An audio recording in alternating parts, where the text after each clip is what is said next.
يسعد اوقاتكم جميعا، ان شاء الله تكونوا بألف خير يا رب. اليوم رح نعمل طريقة تزيين هاي الكيكة، كيكة الدولارات. اول شي عندي كيك اسفنجي، شوفوا طراوته كيف. كالعادة اول شي على القاعدة رح احط شوية من الكريمة، بعدين بشرب الكيك. اليوم بدي اشرب الكيك بالحليب. الحشوة رح تكون هي عبارة عن فواكه مقطعة، فواكه فريش. اخترت الموز والكيوي، ورح احط عليهم صوص الموز كمان. حطيت طبقة من الكريمة ورح احط الكيوي. بنوزع قطع الفواكه بالتساوي لحتى ما تكون طبقة من طرف مايل اكتر من طرف. هذا الشي بيأثر على الكيكة بالاخير، بس نخلطها بتكون مايلة معنا، خصوصي بقطع الفواكه لانه بتاخد طبقة سميكة غير مثلا الشوكولا الحبيبات او حشوات تانية. حطيت كمان كمية بسيطة من صوص الموز، وحطيت طبقة الكيك التانية، شربتها بالحليب، وحطيت طبقة من الكريمة. الكريمة هي كريمة شانتيه. هاي الطبقة بدي احط عليها قطع موز. قطعت الموز قبل ما ابلش بالحشي مباشرة لحتى ما يسود قطع الموز معي. بحط عليهم كمان طبقة من صوص الموز وطبقة كريمة خفيفة لحتى تمسك قطع الكيك ببعضها. شربت القطعة الثالثة من الكيك وضفتها فوقهم.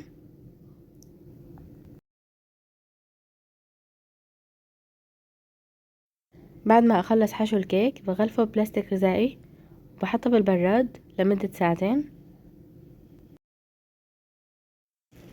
بعد ما طلعته من البراد حطيت عليه الجناش ورجعت فوتته على البراد لمدة نص ساعة كمان.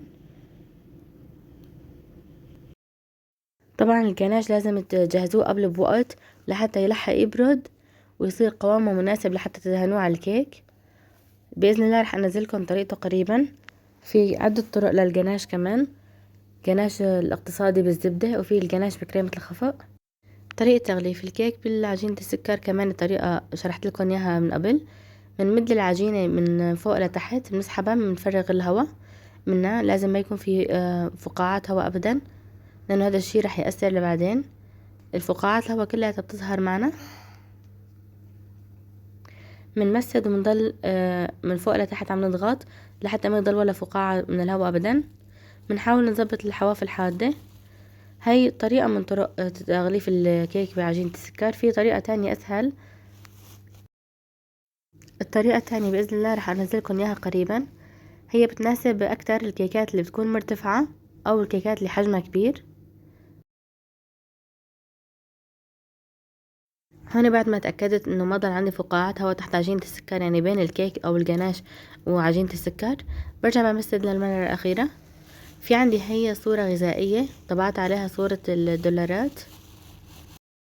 فيكن كمان تطبعوها على ورق عادي، ما هو شرط انه على صورة غذائية، بس انا لقيتها افضل اذا بطبعها على صورة غذائية. يعني هي الصورة قابلة للأكل، طعمها سكر عادي، ما فيها طعم شي مميز. مديت هون عجينة باللون الأبيض بسماكة متوسطة، ما بديها كتير رفيعة ولا كتير سميكة. وقصيت هون قطعة دولار لحتى أحط تحت كل قطعة، تحت كل صورة يعني قطعة من عجينة السكر بنفس الحجم، لحتى يبين عندي انه في طبقة دولارات مع بعض. هي بس صورة من فوق وتحت عجينة سكر. وهلا بفرجيكم على اطراف العجينة كمان شلون بدنا نعمل، حتى بطرف سكين بيمشي الحال. يعني ما شرط يكون في عندكم هالادوات لحتى تعملوا هاي الكيكة. لما بدنا نلزق الصورة بعجينة السكر بنلزق بكمية كتير بسيطة من المي، كمية كتير بسيطة، لانه بس كترته فورا بتدوب، لانه هي الصورة رقيقة وهي من سكر، فاجباري اذا حطيتوا مي رح تدوب. بالنهاية يعني هي صورة غذائية، ما مثل الصورة العادية الورق لحتى تتحمل. بس بنشيل عليها الورق النايلون اللي بيكون ورا عن الصورة، بنحط كمية كتير بسيطة من المي وبنلزقها بعجينة السكر. طريقة التعامل مع صورة غذائية بيكون حذر أكتر من الصورة العادية، لأنه ما كتير بتتحمل. يعني مجرد ما أجي عليها مي أو أي شي تاني فورا بيخرب قوامها وبتخرب معنا الصورة. انا بالنسبة لي ما عندي طابعة، لهيك بطبعها محل تركي بتعامل معه، بطبع عنده الصور الغذائية. اذا انتبهتوا على اطراف عجينة السكر عم بساوي خطوط، يعني حتى بالسكينة بيمشي الحال، ما شرط يكون عندكم ادوات خاصة، بساوي فيها خطوط من كل الجوانب حتى يبين انه كأنه في طبقة من الدولارات تحتها. طبعا كمان بالنسبة للسعر، اكيد الصورة الغذائية سعرها اغلى من الصورة العادية، يعني حسب الحجم اللي بدكم اياه. مديت هون كمان عجينة سكر باللون الابيض وقطعت اشكال دوائر، وعندي هذا حرف الاس مشان اعمل فيه اشارة الدولار. انا ما قصيت حرف الاس، بس طبعته طباعة، يعني ضغطة بسيطة لحتى بس يطبع على العجينة. وعندي هذا قالب السيليكون لحتى اعمل فيه الاطار من تحت للكيكة. طبعا رمز الدولار هدول القطع المدورة اللي عملتهم راح الونهم باللون الذهبي، هن وهذا الاطار اللي تحت اللي باللون الابيض الاطار، هدول كلاتهم راح اعملهم باللون الذهبي الونهم بالاخير.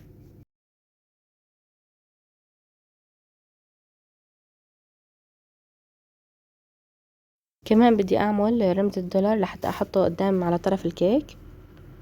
بقطع قطعة عجينة سكر على شكل حرف الاس، وبعمل شريطين رفاع لحتى اثبتهم فوقه.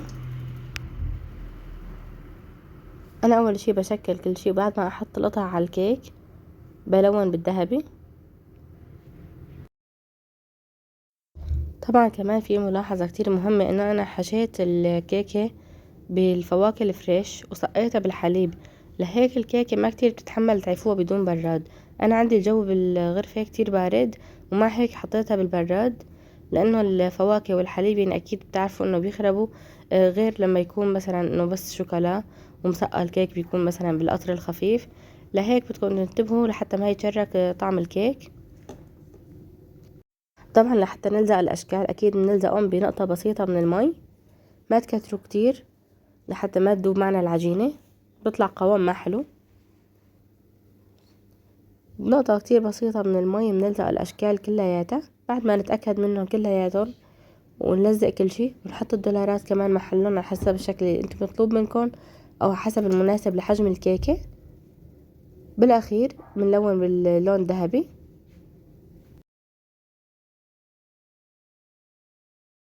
انا هنا بلزقهم على حسب حجم الكيكة اللي عندي، هي حجم ما هو كتير كبير، يعني كانت الكيكة بس ل6 اشخاص. لزقتهم وظبطت الاماكن تبعتهم كتير منيح.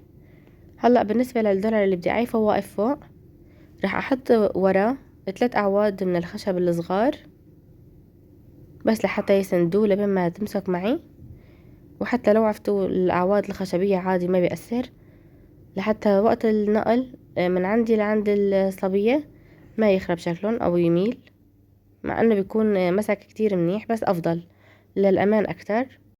مثل ما قلت لكم، يعني تحطوا الاشكال على حسب انه الشكل اللي بتحبوه انتو او الشكل المطلوب. حجم الكيكة كتير بيفرق كمان، اذا كان حجمها اكبر فيكم تستحكموا بالاشكال اكتر، بس مو مشكلة، يعني كمان انا هون زبطت الاشكال على حسب حجم الكيكة اللي عندي، بحطهم حسب المناسب.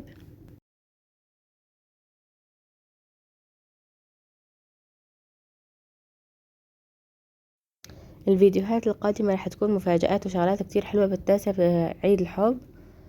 في شغلات كتير حلوة فيكم تسووها انتو، افكار بالبيت بكلفة نوعا ما بسيطة، بس بتاخدوا كمان شكل كتير مرتب وحلو لحتى تفاجئوا احبابكم.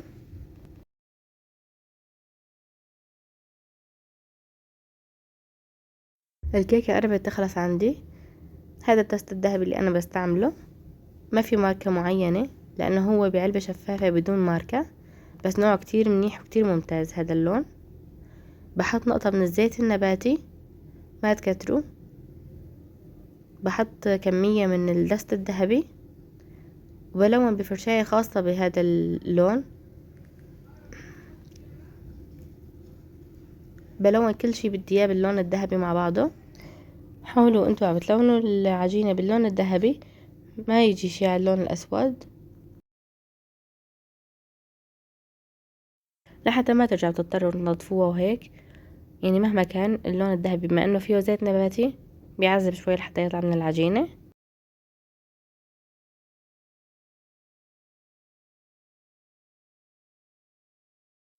مثل ما خبرتكم كتير مهم لما نكون حاشين الكيك بفواكه فريش او مسقين الكيك بالحليب انه ما نايفة بدون براد. بنخلص الشغل فيها بسرعة ومنرجع على البراد. انا خلصت الشغل فيها ورجعتها فورا على البراد لوقت التسليم.